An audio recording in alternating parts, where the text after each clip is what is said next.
হাড়িটা কোথায়?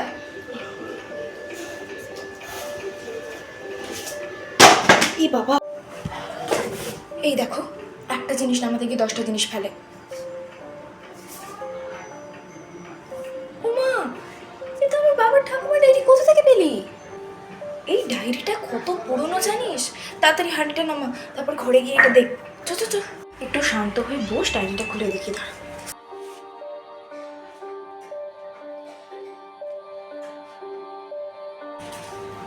ডায়েরিটাতে তো কিছুই নেই, শুধু সামনে 5টা কবিতা আর শেষেরটা তো জাস্ট 6 লাইনের। শেষের কবিতাটা দেখ, একটু অন্যরকম, আর কবির নামও লেখা নেই। পড়ছি শোন। সংসারের টানাপোড়েন বন্ধ লেখাপড়া, ঘরের মধ্যে ছোট্ট রূপার পুতুল পুতুল খেলা, মনের কোণে লুকিয়ে রাখা যন্ত্রণাকে ভুলে রাখলাম এই জিনিসটাকে বাক্সের অন্তরে। সেটা পেলেই খুঁজে পাবে আরও এক সূত্র, সেই ধরে এগিয়ে গেলে পাবে জরুরি পথ্য। পথ্য পথ্য মানে তো ওষুধ, কিন্তু বাকিটার মানে কি? রূপা, আচ্ছা, আমার বাবার ঠাকুমার নাম ছিল রূপা, মানে তার নাম ছিল অভিরূপা, কিন্তু সবাই তাকে রূপা বলে ডাকতো। তার মানে রূপার পুতুল খেলা মানে অভিরূপার পুতুল নিয়ে খেলা। বাকিটা তো বুঝছি না। দাঁড়া, তোর দিদাকে একটা ফোন করি, দিদা এলে দিদা ঠিক বলবে।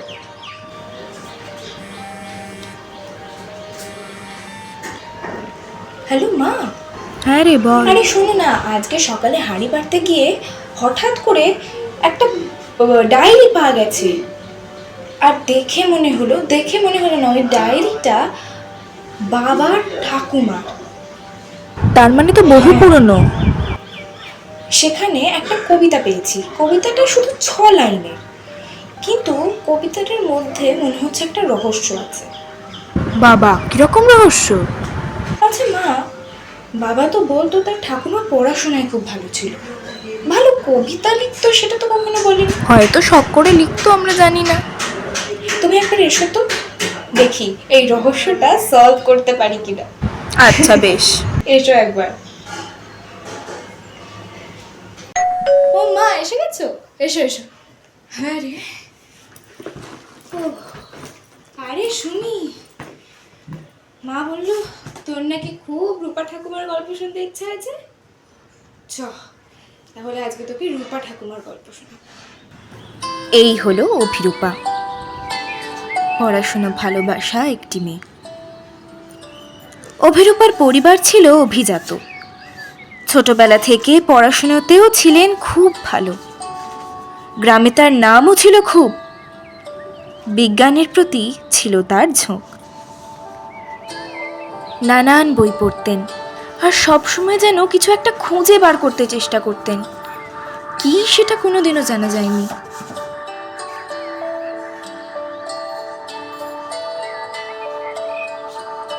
দৈনন্দিন জীবনের সাথে সংযোগ স্থাপন করার চেষ্টা করতেন বিজ্ঞানের। তার মা মারা যান অনেক ছোট বয়সে, সিঁড়ি থেকে পড়ে যান, রক্ত বন্ধ করা যায় না, হাসপাতালে নিয়ে যাওয়া সত্ত্বেও বাঁচানো যায় না। সেই সময় মেয়েদের বিয়ে হয়ে যেত খুব কম বয়সে, তাঁরও হয়েছিল। পড়াশুনো বন্ধ হয়ে যায় তার, কিন্তু তিনি সব সময় বলতেন তার শখের জিনিস সুরক্ষিত।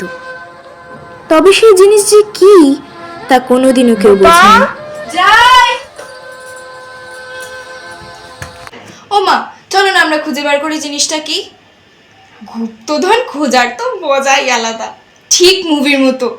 আমরা কি তাহলে এখন ডিটেকটিভ? আচ্ছা ঠিক আছে, আমরাও এখন ডিটেকটিভ, তাহলে চল খুঁজেই দেখি কি পাওয়া যায়। আরে শোন, গুপ্তধন খোঁজার আগে তো এটা আগে জানতে হবে যে রূপা ঠাকুমা যে বাক্সটার ব্যাপারে লিখে গেছে সেই বাক্সটা কোন বাক্স, সেটা আগে খুঁজি। 1 মিনিট। আমার শ্বশুর মশাই একটা বাক্স খুব যত্ন করে রাখতেন, বলতেন সেটা তার মায়ের বাক্স। সেই বাক্সটাও হতে পারে। এই যে রেখেছি, এই তো, এই তো বাক্স।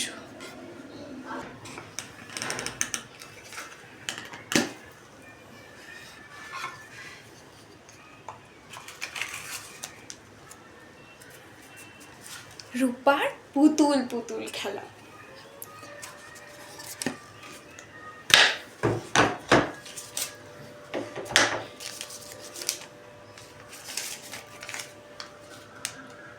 আরেকটা সূত্র, আরেকটা ক্লু, দেখি দেখি।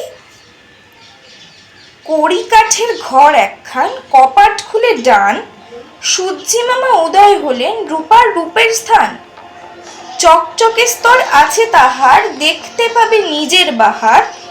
তারই এক অংশ ধরে টানলে একবার, খুঁজে পাবে আগামীর এক অদ্ভুত সম্পদ। অদ্ভুত সম্পদ বলতে কি বলতে চাইছে গো রূপা ঠাকুমা? কোথায় খুঁজবো এই অদ্ভুত সম্পদ? কড়ি কাঠের ঘর, তার মানে তো দেশের বাড়ি। আগে দেশের বাড়ি চলো, তাহলে কিছুই খুঁজে পাওয়া যাবে না। দেশের বাড়ি তো চলে এসেছি। পরের অংশটা হচ্ছে কপাট খুলে ডান, তার মানে দরজা খুলে ডান দিকে। উফ, কি ধুলো!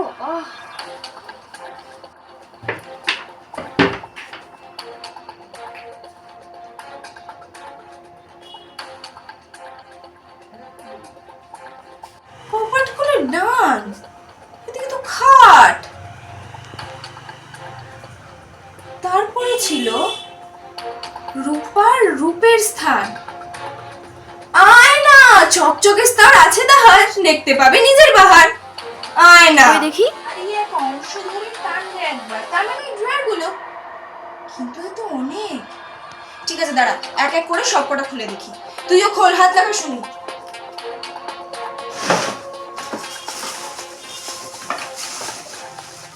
না দিদা, আর হবে না, এবার বাকিটা আমি করব। তুমি সরো তো, আমি ঠিক খুঁজে বার করব। দাঁড়া। ও মা, এ তো খালি। এইটা কি? শুধু একটা চুড়ি? এটা গুপ্তধন। এর মধ্যে আবার কাগজ জড়ানো। দাঁড়াও দেখি।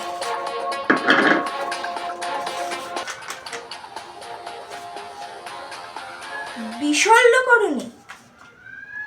আরেকটা কবিতা। মাকে আমি হারিয়েছিলাম রক্তক্ষয়ের ফলে, আর কাউকে যেন হারাতে না হয় বিশল্যকরণীর বলে।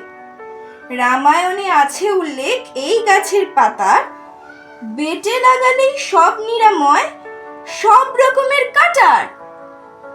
তার মানে গুপ্তধনটা হচ্ছে বিশল্যকরণী।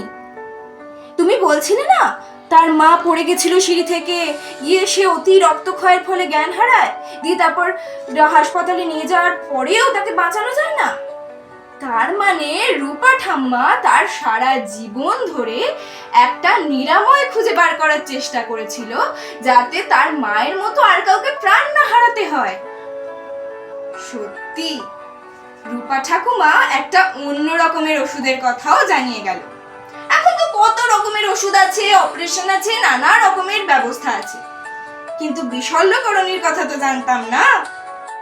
আর একটা নিরাময় পাওয়া গেল কাটা ছড়ার। রূপা ঠাকুমা শুধু এইটার এই যে ওষুধটা বলে গেল তাই নয়, আমাদের এটাও শিখিয়ে গেল যে গুপ্তধন মানে শুধু যে সোনা রত্ন হিরে সেটাই নয়। এই যে পুরনো বনমহৌষধি, এগুলো তো আরো বড় রত্ন। সোনা মানিক তো এমনিই পাওয়া যায়, কিন্তু এইগুলো খুঁজে পেতে কত বছর বছর লেগে গেছে বলতো। রূপা ঠাকুমাই তো এত কষ্ট করে খুঁজে বার করেছিল। পড়াশোনা তো তার বন্ধ হয়ে গেছিল, তাও সে বই ঘেটে লুকিয়ে চুরিয়ে বিভিন্নভাবে জোগাড় তো করেছিল কিভাবে বাঁচানো যায় মানুষের প্রাণ। সত্যি আজকে আমরা রূপা ঠাম্মার জন্যই জানতে পারলাম এক অন্য রকমের গুপ্তধনের কথা।